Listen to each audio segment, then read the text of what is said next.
Awalnya saya ngelakuin beneran. Ya. Dia yang guling-guling mental mas. Serius, masa bisa besi patah kayaknya pakai jini gitu. Instan biasanya kan itu memunculkan sebuah kesombongan. Nah, pas latihan, wah keren mas, geser sini, ya sini, tangkis berapa. Tapi pas til pertandingan, saat dia tanding cuma gini doang mas. Iya, iya benar.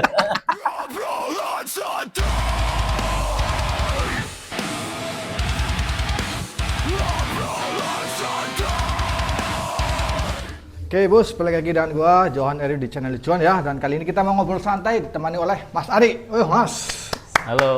Ya, ini udah lama banget nggak ketemu, tambah gede ya mas. Syukur alhamdulillah bisa bersilaturahmi. Asik. Nah, ini Mas Ari ini dulu salah satu guru silat saya ya gitu ya. Nah, itu dulu menekuni silat udah dari kapan itu mas? Untuk menekuni silat itu dari mulai kelas 4 SD.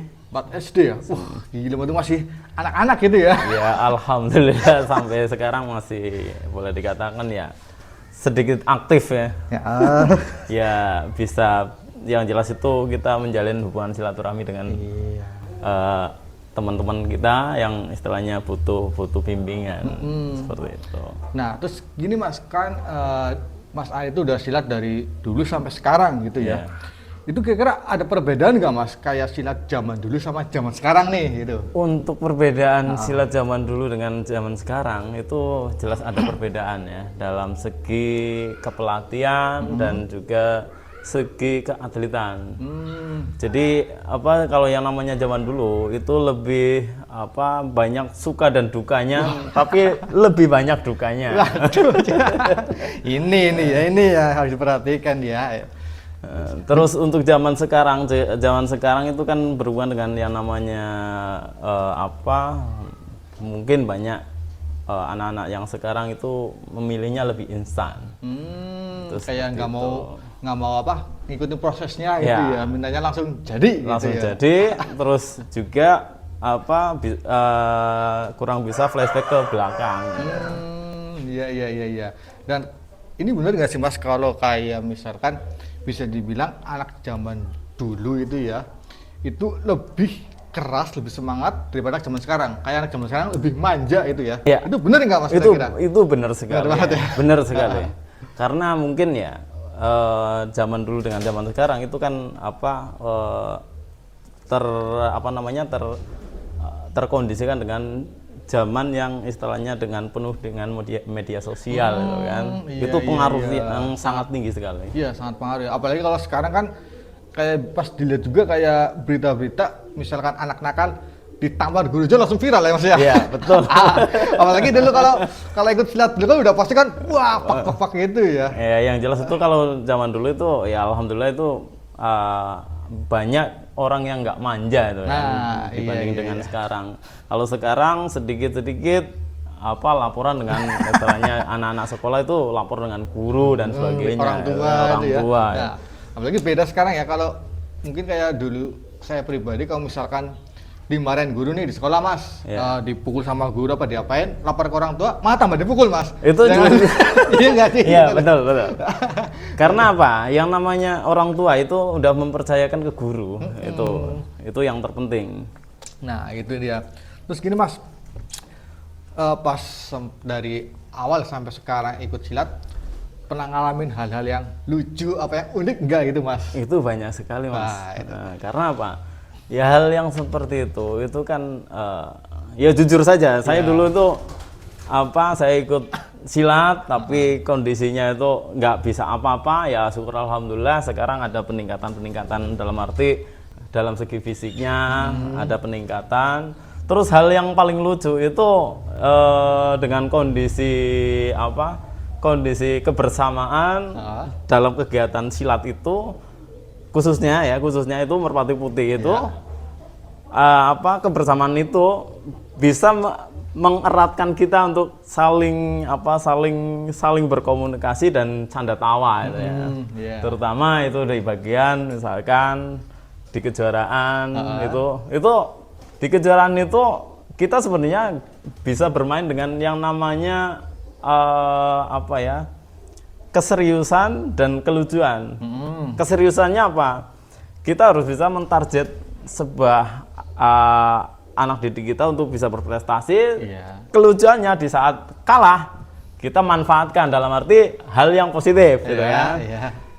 Dalam hal yang positif yaitu apa mungkin dia sebagai mengasisteni apa namanya atlet yang masih bertanding, gitu seperti itu. Jadi kayak ada hukuman, tapi hukumannya itu hukuman yang mendidik, ya, bikin betul, lucu gitu betul.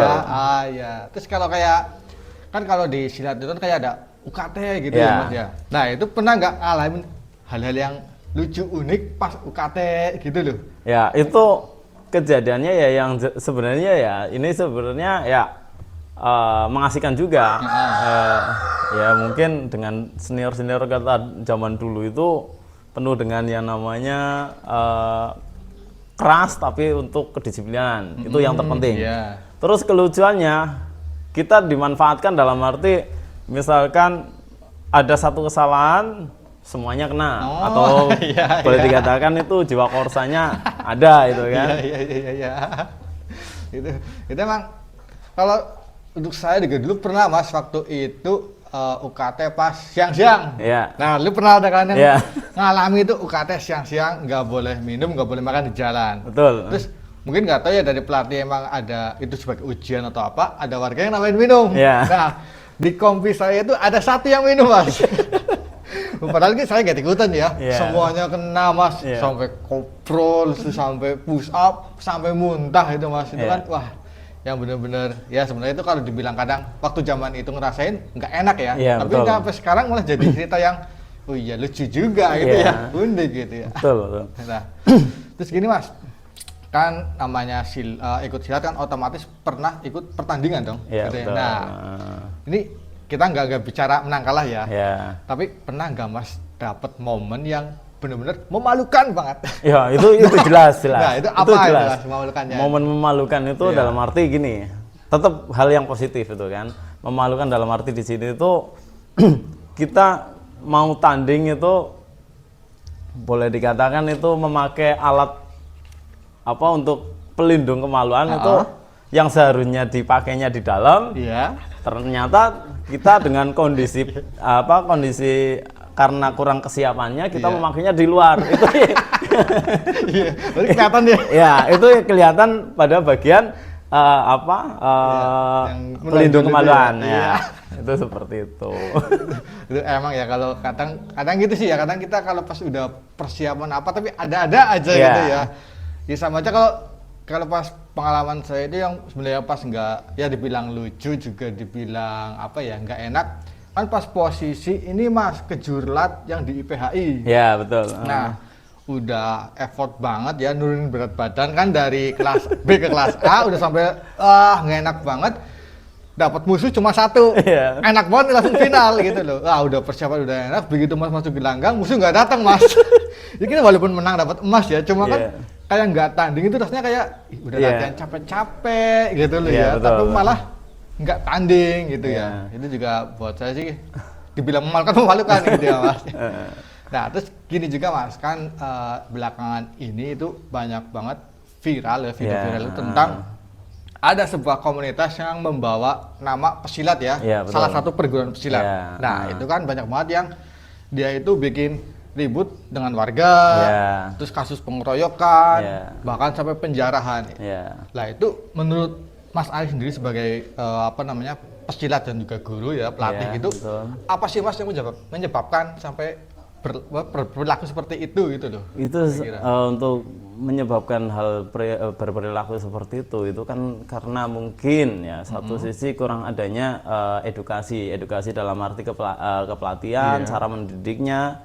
Dan juga perlu dengan istilahnya di situ pendidikan yang terarah itu ya. Mungkin mereka untuk zaman sekarang kan karena terlalu sering bermain di sosmed gitu ya Mas ya. Betul. Jadi seperti merasa punya banyak teman jadi bisa semaunya. Gitu ya Mas ya. Nah, terus untuk Mas Adi sendiri itu pernah nggak Mas nih kayak kejadian mungkin di luar silat ya dengan orang-orang umum itu ya di tempat umum berantem gitu mas. Ya. Nah itu kan kayak kita sebagai orang ya punya seni bela diri lah ya, kadang Ya, kan betul. mungkin tetap nggak bisa ngontrol emosi ya mas ya. Ya, Gitu. betul. Pernah nggak itu? Ya itu kejadian itu sekitar tahun 2008 kalau nggak salah itu Iya. ya. Itu ya saya teringat sekali. Pada saat itu kita mau pulang gitu, kondisi di apa namanya di terminal itu Iya. kan, karena mungkin banyak calo dan sebagainya itu kan untuk apa narik untuk apa penumpang gitu kan, dengan cara seperti itu dan dengan cara yang tidak sopan ya otomatis kita pun sebenarnya kita mengikuti, tapi dengan cara-cara seperti itu yang apa yang kita kurang enak gitu ya dalam keperilakuannya itu ya. Yang membuat kita itu semakin apa terpojok dan juga di situ pun banyak kerumunan yang harus kita hadapi. Dengan cara seperti itu udah kita hadapi dengan tenang, ternyata di sana itu memanfaatkan kita itu kan, memanfaatkan kita dalam arti gini, dia sebenarnya kepingin istilahnya kita itu naik dengan istilahnya harga tiket yang lebih mahal itu seperti itu. Maka terjadi ya kekisruan ya. Ya kita juga nggak menginginkan hal yang seperti itu, tapi dengan keterpaksaan. Dengan keterpaksaan ya akhirnya kita terjadi crash ya, keributan ya. Kita bukan berarti kita itu menang kalah dan sebagainya, tapi kita juga misalkan dengan kejadian seperti itu kita sebenarnya malu pada diri sendiri. Kenapa? Yang seharusnya itu kita bisa backup dengan istilahnya lebih tenang lagi, tapi ya dengan tersulut adanya emosional gesekan seperti itu, terbawa emosi, terjadi perkelahian. Gitu. Itu keren banget pasti ya. Gitu. Ya itulah seperti itulah ya namanya kehidupan yang namanya kita hidup apa kadang di lingkungan masyarakat yang berbeda, dalam arti berbeda apa sifat ya, karakter ya, otomatis kita harus bisa menyesuaikan. Ya terkadang kayak mungkin kayak misalkan kita udah hati-hati, kita udah sabar, tapi ada aja orang lain aja gitu ya terjadi yang seperti itu. Iya. Terus gini mas, ini kan Mas Fahri kan ikut silatnya itu di Merpati Putih. Merpati Putih, betul. Nah, untuk Merpati Putih sendiri itu kan dia terkenal dengan pernafasan dan tenaga dalamnya. Betul Ya. Nah, betul. kan kalau saya lihat ya setiap demonstrasi Merpati Putih itu pasti kan ada kayak pematahan benda keras. Ya. Nah, terus ada yang namanya getaran yang mata ditutup itu betul. bisa gitu ya. Nah, itu banyak yang berspekulasi bahwa itu adalah settingan mas. Yang misal kayak benda itu udah pernah dipotong tapi dilem. Itu sebenarnya iya atau enggak gitu mas? Itu sebenarnya itu bukan ya atau enggak ya. Karena apa? Yang namanya itu murni dari apa istilahnya murni dari besi baja itu kan. Itu kita dengan proses latihan yang boleh dikatakan full power ya. Di situ kita memanfaatkan nafas itu sendiri yang akan menghasilkan yang namanya tenaga. Ya, itu dari memanfaatkan pernafasan itu menghasilkan tenaga untuk bisa meledakkan pada pematahan benda keras itu seperti itu. Berarti emang benar-benar nggak ada settingan ya mas? Nggak ada. Ya? Iya, mungkin beberapa orang mungkin ada yang beberapa orang sebagai hiburan atau apa mungkin ada. Tapi kalau di sini emang benar-benar ada latihannya ya mas? Ada latihan yang cukup keras. Nah itu emang langsung bisa instan atau harus butuh proses yang panjang gitu itu mas? Butuh proses waktu ya, butuh proses waktu. Karena apa? Yang namanya instan biasanya kan itu memunculkan sebuah kesombongan. Itu. Iya mentang-mentang wah ini gue baru 1 bulan udah bisa nih gitu kan? Iya benar. Berarti emang benar-benar bukan settingan ini. Bukan. Nah, terus ada yang bilang ini lagi gini mas, wah jangan-jangan dia pakai jin. Wah itu kan lebih ekstrim lagi ya. Ada masa bisa besi patah kayaknya pakai jin nih gitu. Itu ada yang seperti itu tuh. Itu di perguruan Merpati Putih itu sendiri itu nggak ada yang namanya dari unsur jin dan sebagainya. Itu nggak ada sama sekali. Nggak ada sama sekali. Nggak ada sama sekali. Itu murni dari pernafasan kita yang kita olah. Itu seperti itu. Dengan juga keterkaitan dengan yang namanya getaran. Getaran itu kan kita juga hasil dari olah nafas itu sendiri yang bisa menyebabkan kita itu ada pembangkitan listrik dalam tubuh kita, peningkatan listrik gitu kan. Dengan seperti itu kita berkonsentrasi bisa menghasilkan yang namanya getaran itu sendiri. Berarti ibaratnya kayak memaksimalkan potensi tubuh gitu ya. Betul. Misalnya kan kayak mungkin kalau disederhanakan misalkan kalau kita lari 100 meter kondisi biasa mungkin 20 detik ya. 20 detik. Tapi kalau dikejar anjing itu lebih bisa 15-10 detik gitu kan. Itu lebih cepat karena yang namanya kita itu punya jiwa refleks ya. Refleks.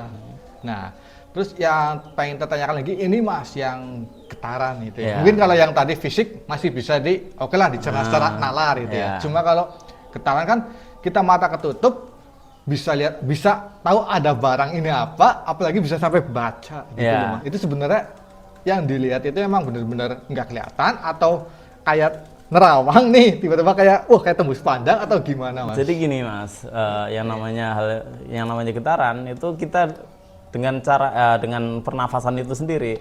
Yang namanya kita getaran itu dengan pernafasan kita akan menghasilkan yang namanya energi listrik.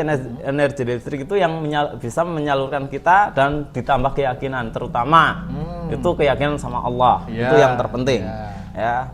Terus juga dengan istilahnya kita bisa membaca itu dengan adanya kita bukan berarti kita melihat ya, tapi kita dalam keyakinan kita itu udah ada kayak sebuah penunjuk untuk bisa membaca atau mungkin jadi kayak semacam kode itu ya berarti kayak Mas. Semacam kode. Berarti emang benar-benar butuh latihan mungkin dengan kayak kalau rasanya kayak gini ini huruf A mungkin gitu ya. Iya, betul. Gitu. Ya soalnya kan dari dulu kan kok bisa tembus pandang apa gimana gitu loh Mas. Nah, jadi emang benar-benar asli dari olah nafas dan potensi manusia. Gitu ya. Nah, sama sekali nggak ada mistisnya nih ya, fix nih. Nah, terus kan ada lagi gini Mas yang namanya bela diri yang bisa menghantam tanpa menyentuh. Wah, betul. Itu menurut Mas Ari sendiri gimana itu? Ya, menurut saya kan gini Mas. Itu dari sebuah keyakinan masing-masing individu orang itu kan. Kalau di Merpati Putih itu mungkin ya itu kita menganggapnya itu dari hasil olah nafas dan juga kita bisa kita nggak bisa mengeluarkan apa-apa, tapi kalau orang lain menilai kita itu ada tenaga dalamnya. Terus juga kalau misalkan dari mungkin ya mohon maaf ya untuk dari perguruan lain ya menggunakan yang namanya dipukul jatuh sendiri itu mungkin ini memanfaatkan dari energi yang memukul, mungkin seperti itu. Mungkin ya, ada kemungkinan ya. Ya, ada kemungkinan. Tapi kan kalau misalkan kayak di Merpati Putih sendiri itu nggak ada yang seperti itu apa ya Mas ya? Nggak ada. Iya. Soalnya kalau dulu sih ini Mas pas kayak pertama kali lihat video yang viral seperti itu ya itu kayak agak-agak sedikit mungkin bener ya, ada mungkin seperti itu. Cuma jujur aja nih Mas. Saya jadi benar-benar yakin, jujurnya nggak percaya Mas ada yang seperti itu. Karena itu pada saat kalau nggak salah tahun 2020-an itu ya waktu saya masih kerja, itu ada teman satu kerjaan, dia ngaku sudah bisa seperti itu Mas. Nah, ngaku seperti itu, cerita seperti itu. Akhirnya saya dan teman-teman yang lain penasaran, minta diajarin. Awalnya nggak mau Mas, nggak mau diajarin katanya. Wah ini ribet, ini belum segala macam syaratnya berat ya. Kita sanggupin, oke sanggupin. Ya, tapi nanti latihannya pas malam ya, oke nggak apa-apa. Latihannya malam Mas. Itu latihan malam, itu sekitar 2 minggu habis latihan Mas lah. 2 minggu habis latihan, diuji sama pengujinya. Diuji. Nah, pas saya diuji itu diminta, ntar ini saya pegang sini ya, kayak diancam. Ntar kamu langsung ngelakuin ini ya, oke. Awalnya saya ngelakuin beneran. Dia yang guling-guling mental Mas. Serius wah gue sakti. Tapi bilang gitu, wah kita sakti nih. Tapi ternyata pas tak ulangin lagi, saya nggak ngelakuin apa-apa Mas. Dia tetap guling-guling loh Mas. Nyampe di situ kan kayak wah kayaknya nggak mungkin Iya. nih, oh nggak lakuin apa-apa gitu tuh.